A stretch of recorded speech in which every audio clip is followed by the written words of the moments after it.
Hello everyone. Today's Backer Reward episode follows on nicely from our discussion of Armenia last week. But before we can discuss Georgia and the Black Sea, I should just let you in on some exciting news. As you know, I was in Istanbul back in May and made contacts with a tour company. I'm very excited to announce that a History of Byzantium tour is being launched next week.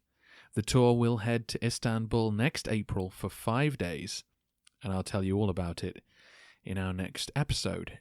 If you are one of those who backed the Kickstarter at the tour level, then check your emails as you have a chance to book your place before everyone else.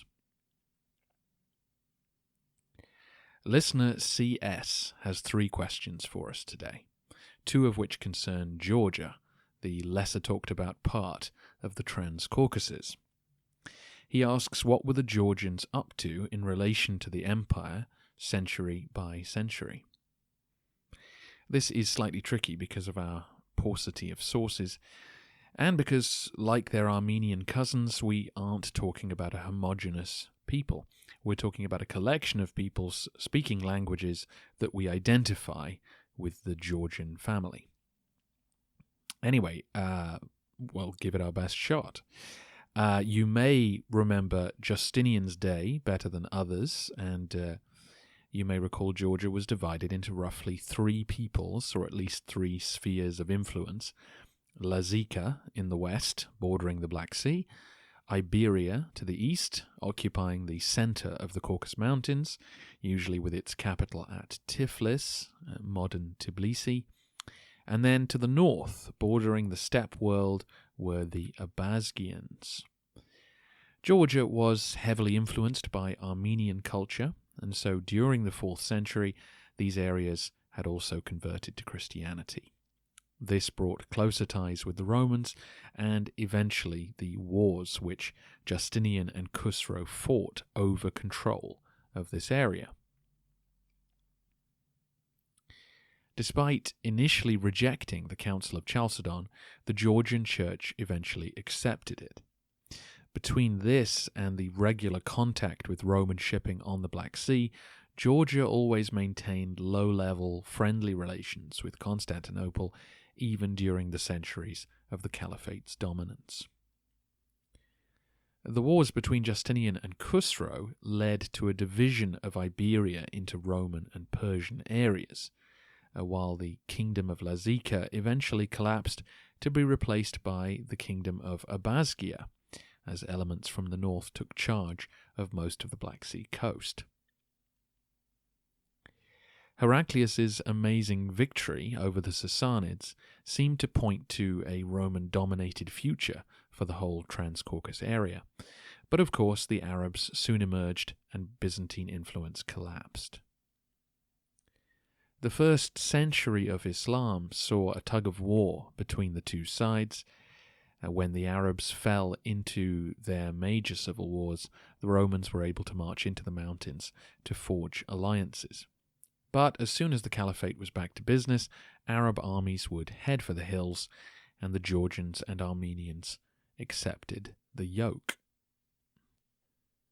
We got a brief and confused glimpse of this situation from Leo III's biography.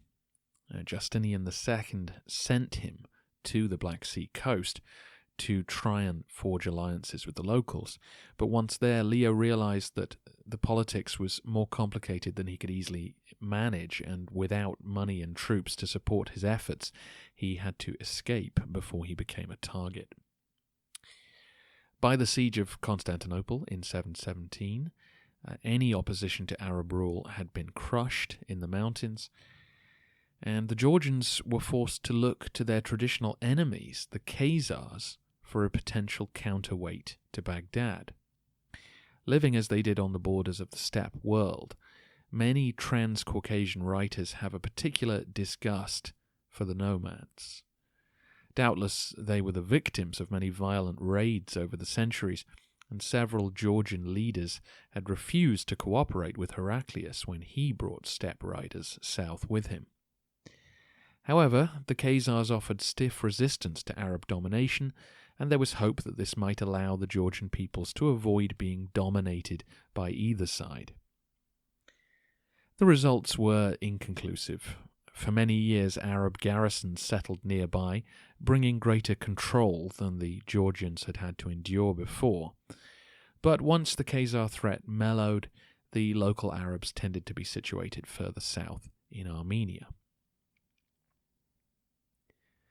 During the second half of the 8th century, the caliphs began to impose direct taxation on Armenia for the first time.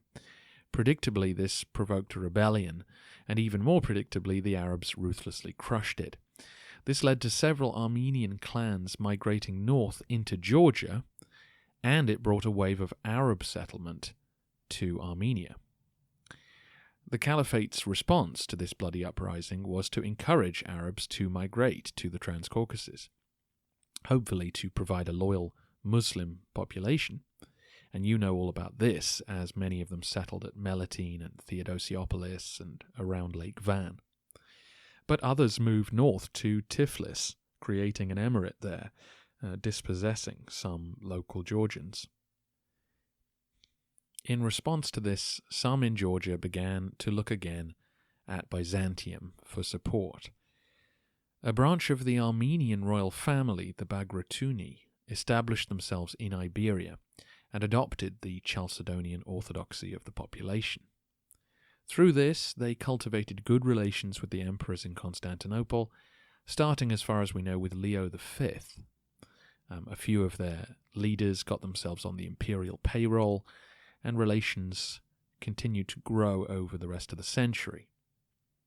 A real intervention from the Byzantines would not come for some time, though, but the Georgians were ahead of the curve. The slow collapse of the Caliphate and the revival of Roman fortunes began to become clear by the end of the 9th century. And from there the story is more familiar to you. The Romans crushed the Paulicians, drove the Arabs from Theodosiopolis and Melitene, and increasingly absorbed Armenia into their orbit. The nearer parts of Georgia were also drawn in. David of Tau's kingdom was part Armenian, part Georgian. Again, remember the complications of geography and ethnicity in the area. Predictably, despite many years of cultivating friendly relations, once Roman boots were actually on the ground in Tau, local Georgian rulers turned on them.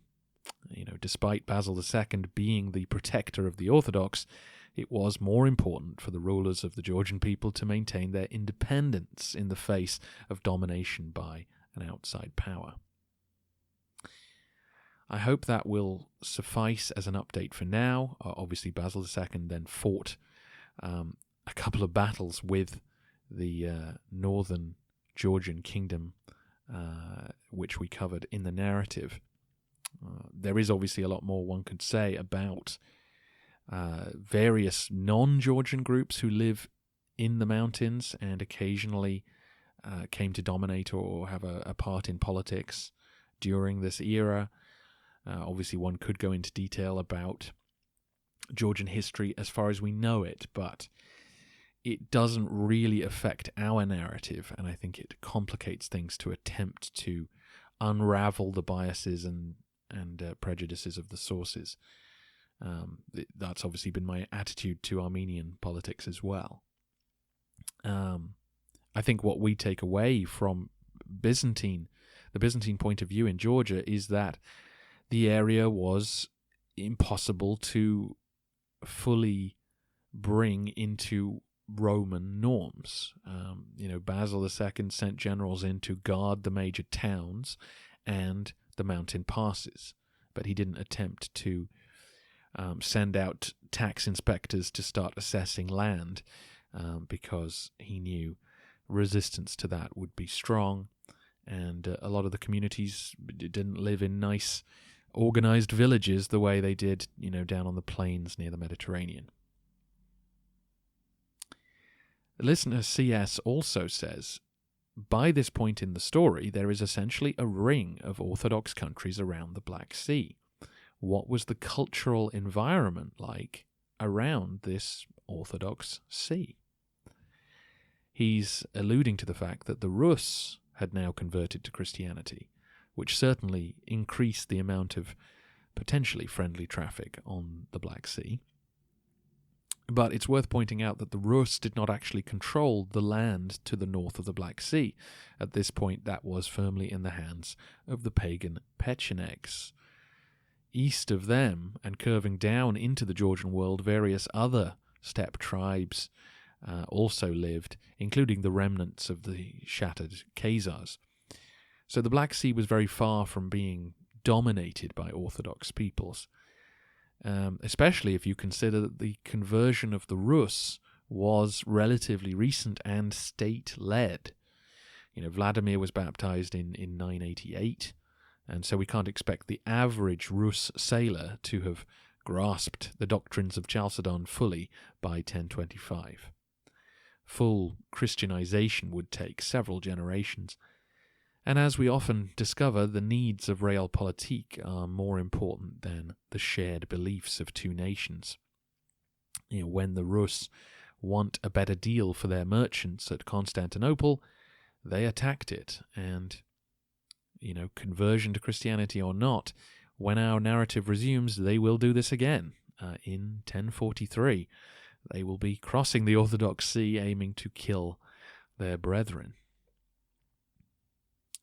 As for the communion between the Georgians and the Romans, we find a very similar pattern of behavior to that which we observed in the Armenian world. Hymns of praise when cooperation was needed, and violence when domination was threatened. Many Georgian writers profess admiration for the Romans and for their intellectual achievements. Many visited the empire on pilgrimage, and Constantinople was generally seen as the home of their faith and the director of its destiny. But the Romans were also viewed as a threat. Despite accepting Chalcedon, the Georgian church had its own liturgical language and was protective of its independent status. Over the centuries, there were various clashes with the Romans, and also with the Armenian Chalcedonians and the Armenian Apostolic Church, to give you an idea of the violence. And I'm sure there is a lot of hyperbole involved in these, but apparently an Iberian prince was blinded for attempting to introduce the Chalcedonian rite into the Armenian town of Kars in 937. And of course, David of Tau supposedly said that he saw no difference between an apostolic church and a mosque, given that both were heretical to him. David of Tau is a great example of the complexity of Transcaucasian life. He was a Georgian prince, and in that last example we see him espousing aggressive pro-Chalcedonian rhetoric. But he was descended from the Bagratuni family, the royal family of Armenia, who were the guardians of the Apostolic Church. His lands in Tau had both Georgian and Armenian subjects and followers of both churches. David's involvement in the civil wars of Phokas and Skleros were facilitated by Georgian monks who had gone to live in Greece on Mount Athos. And here we see the relations of Romans and Georgians in microcosm. The Georgians who established the Iveron monastery did so in part to stay up to date on Byzantine theological literature. The monks there were copyists and translators, sending back to Georgia the latest ecclesiastical news from the home of Orthodoxy. And they were initially welcomed to the Holy Mountain, but over time relations soured. The Georgians had need of Roman assistance to maintain their facilities, and some of those they brought in looked jealously on their wealth, leading in 1029 to a violent attack on the Georgian monks. Their leader was accused of being part of an imperial coup, and local Roman monks attempted to seize the building. And sadly, this is not an isolated incident. Although many Georgian monasteries operated peacefully throughout Byzantium, their writers leave behind many complaints about Roman arrogance and distrust of any language other than Greek being used for religious matters. So there you go, a predictably mixed history of relations, despite viewing one another as Orthodox and not heretical. Final question is an easy one. Listener CS says, when did the Exarchate of Ravenna stop existing? It seems like it was there 1 minute and then Venice is a buffer state the next. I will have to direct you back to episode 75 for the answer to this. After years of Lombard pressure, Ravenna was captured in 751 by King Aistulf. The Byzantines were busy with the Bulgars at the time, and they certainly couldn't spare any troops from Anatolia. And so despite diplomatic pressure on the Lombards and the Franks, who then became involved in the peninsula, Ravenna was never returned. Venice, on the other hand, could be supported by sea, and so remained in the Roman orbit for much, much longer. That's it for today. If you are desperate to come to Istanbul next April, then you can always email me to get some details in advance. Otherwise, the big announcement will come next week. And I hope to run future tours if all goes well, but they probably won't come till 2020. That's it. I'm very excited to go back to the city and to show you all the Byzantine sites still there. Next week, back to the regular podcast. Thanks for listening.